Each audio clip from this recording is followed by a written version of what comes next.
Alhamdulillah, Alhamdulillahi Rabbil Alamin. Walladzi arsala rasulahu bil huda wa dinil haqq liyudhhirahu 'ala dini kulli wa kafa billahi shahida. Ashhadu an la ilaha illallah wahdahu la syarika lah wa ashhadu anna Muhammadan abduhu wa rasuluh la nabiyya ba'dah. Allahumma salli wa sallim wa barik ala Muhammad wa ala alihi wa ashabihi wa man walah wa la hawla wa la quwwata illa billah.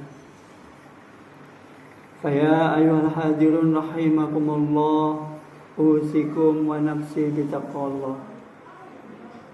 Ittaqullaha haqqa tuqatih wa la tamutunna illa wa antum muslimun.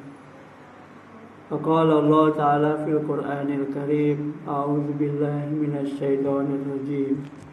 Bismillahirrahmanirrahim. Ya ayyuhalladzina amanu kutiba alaikumusiyam kama kutiba alal ladzina min qablikum la'allakum tattaqun. Shadaqallahul azim.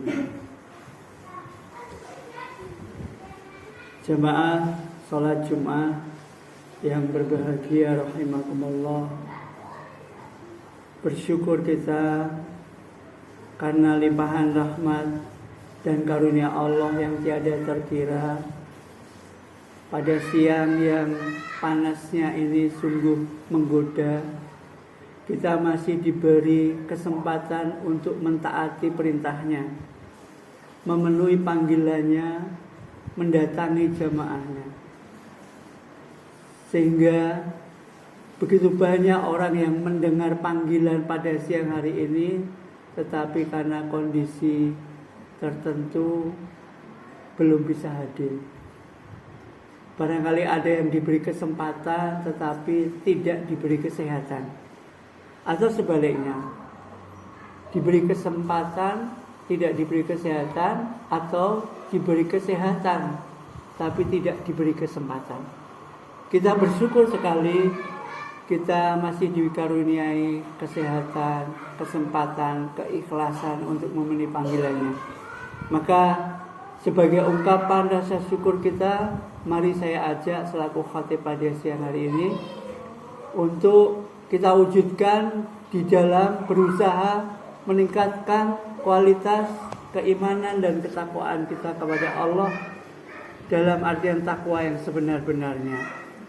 Kita usahakan dalam setiap langkah hidup kita untuk berusaha mentaati seluruh apa yang diperintahkan oleh Allah dan menjauhi apa yang dilarangnya.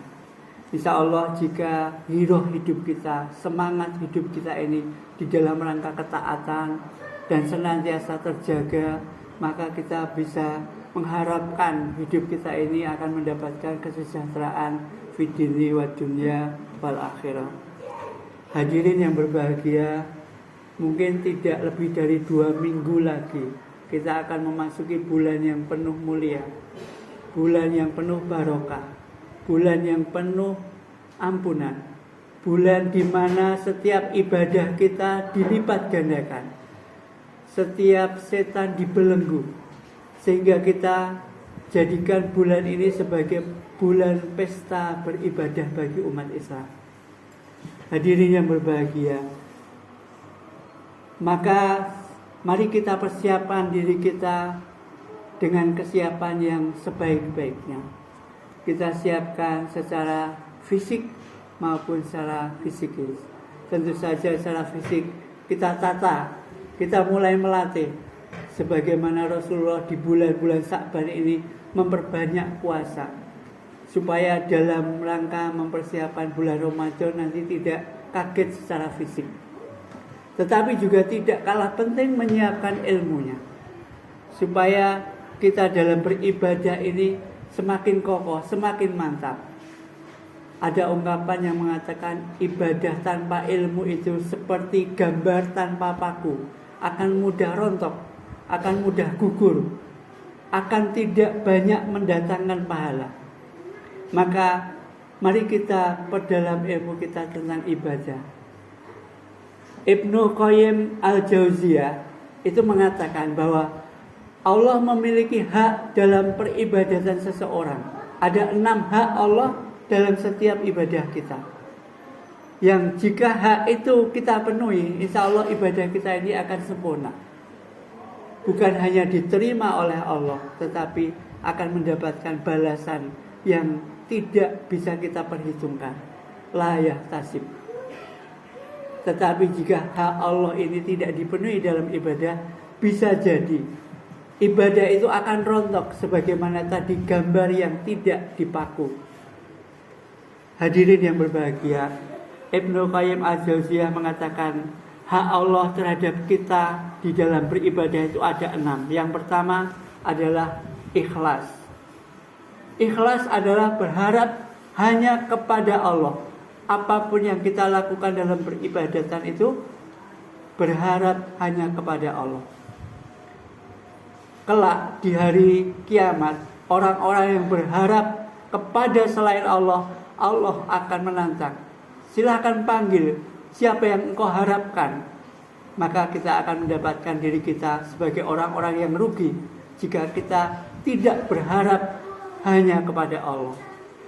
Apalagi misalkan kita berbuat sesuatu itu, misalkan berharap karena pimpinan kita, maka pimpinan kita sekarang sedikit-sedikit mulai terbuka buruknya. Betapa terbukanya aib di Kementerian Keuangan misalkan. Seandainya kita berharap keuangan ekonomi Indonesia ini berharap hanya kepada Menteri Keuangan, maka kita bisa membuktikan sekarang mulai terkuat. Maka apapun, dalam segi apapun, maka kita berharap hanya kepada Allah. Inilah hak Allah dalam peribadahan kita yang pertama. Yang kedua, Ibnu Qayyim mengatakan hak Allah dalam peribadatan kita yaitu kita mentaati perintah Allah. Jadi kita yang mengerjakan segala sesuatu itu atas dasar ini perintah Allah. Apapun yang kita lakukan ini pada dasarnya adalah amanah dari Allah, perintah dari Allah. Bahkan kita makan, minum, hal-hal yang sepele itu pun karena perintah Allah.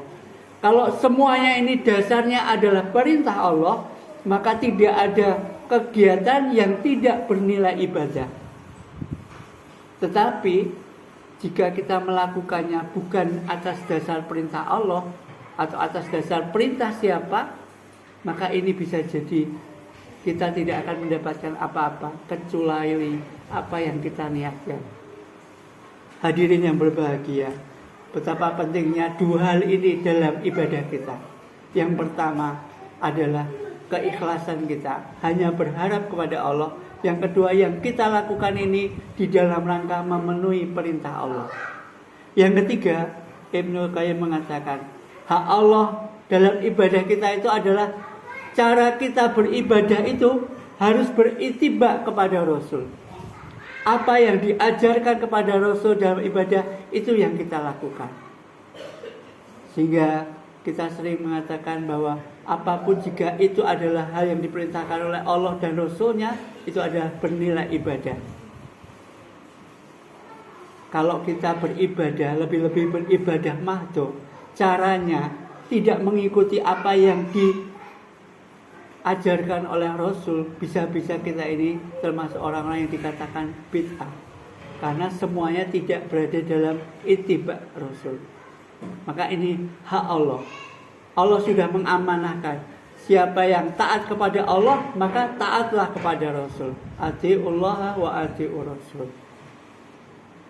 Artinya apapun yang kita kerjakan dalam rangka beribadah itu harus beritibak kepada Rasul. Ini hak Allah dalam ibadah kita. Hadirin yang berbahagia, hak Allah yang keempat adalah menghadirkan dalam ibadah kita ini Allah, atau hadirnya Allah dalam ibadah kita. Ini yang orang-orang saleh mengatakannya khusyuk. Khusyuk dalam beribadah itu bukan hanya sekedar gerakan yang benar, mengetahui makna setiap ucapan, tetapi menghadirkan Allah di dalam perhatian kita, sehingga kita merasa setiap saat ini dalam pengawasan Allah. Ketika kita sholat misalkan, kok kita tidak menghadirkan Allah, maka kita dicap oleh Allah sebagai orang yang lalai. Dan orang yang lalai ini dalam sholatnya dikatakan oleh Allah, fawailul lil musallin alladzina hum an sholatihim sahun, yaitu orang-orang yang lalai dalam sholatnya. Salah satu kriteria lalai adalah tidak menghadirkan Allah dalam ibadah kita, dalam hati kita. Ini hak Allah. Jadi setiap kali kita melakukan sesuatu, kita hadirkan bahwa Allah ini mengawasi kita. Allah lah yang memberi kenikmatan sehingga kita bisa beribadah. Hadirin yang berbahagia, ini hak Allah yang keempat dalam setiap peribadatan kita. Kemudian yang kelima, Ibnu Qayyim mengatakan hak Allah dalam ibadah kita itu adalah perasaan kita bahwa Allah telah memberi kepada kita karunia yang luar biasa banyaknya. Inna a'toina kal kautsar. Sungguh begitu banyak nikmat yang sudah diberikan kepada kita. Bahkan jika kita ingin menghitung nikmat itu, la in ta'udu nikmatallah la tuhsuha, pasti tidak akan bisa terhitung. Karena begitu banyaknya nikmat Allah ini, maka kita ada perasaan kita ini memiliki keinginan untuk beribadah. Karena begitu banyaknya nikmat Allah yang sudah diberikan kepada kita. Kalau kita sudah berhutang budi kepada orang lain saja, kita ingin senantiasa berbuat baik kepada beliau. Apalagi kita akan merasa begitu banyak Allah sudah berbuat baik kepada kita. Begitu banyak karunia Allah yang diberikan kepada kita, sehingga tidak terhitung betapa banyak karunia-Nya. Bagaimana mungkin kita tidak beribadah? Perasaan inilah yang menjadi hak Allah dalam ibadah kita.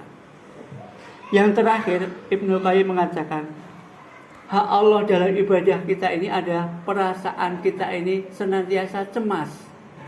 Jika ibadah kita ini tidak diterima oleh Allah, maka kita senantiasa berharap akan karunia Allah agar Allah ini memberikan kasih sayangnya kepada kita. Itu akan menjadikan hati kita ini lebih lemah lembut, lebih tawadhu. Karena kita senantiasa, di samping senantiasa berharap akan karunia Allah, tetapi kita punya perasaan takut jika Allah tidak menerimanya. Sehingga kita membutuhkan kasih sayang Allah. Sehingga ibadah kita ini bersifat khauf dan roja, senantiasa berharap kepada karunia Allah yang luar biasa, tetapi juga senantiasa khawatir jangan-jangan ibadah kita ini tidak diterima oleh Allah. Inilah perasaan yang harus kita hadirkan di dalam setiap ibadah kita. Insya Allah di bulan puasa yang akan datang, mari kita latih. Sebagaimana bulan puasa adalah bulan sebagai pelatihan, maka kita latih ibadah kita ini, ibadah yang memenuhi seluruh hak-hak Allah dalam ibadah kita, yang ada 6 tadi. Insya Allah kalau itu kita penuhi, kita akan bisa mencapai derajat yang paling mulia, yaitu la'allakum tattaqun. Barakallahu li wa lakum fil Qur'anil azim, wa nafa'ani wa iyyakum bima fihi minal ayati wa dzikril hakim, wa taqabbalallahu minna wa minkum tilawatahu fastaghfiruhu innahu huwal ghafurur rahim.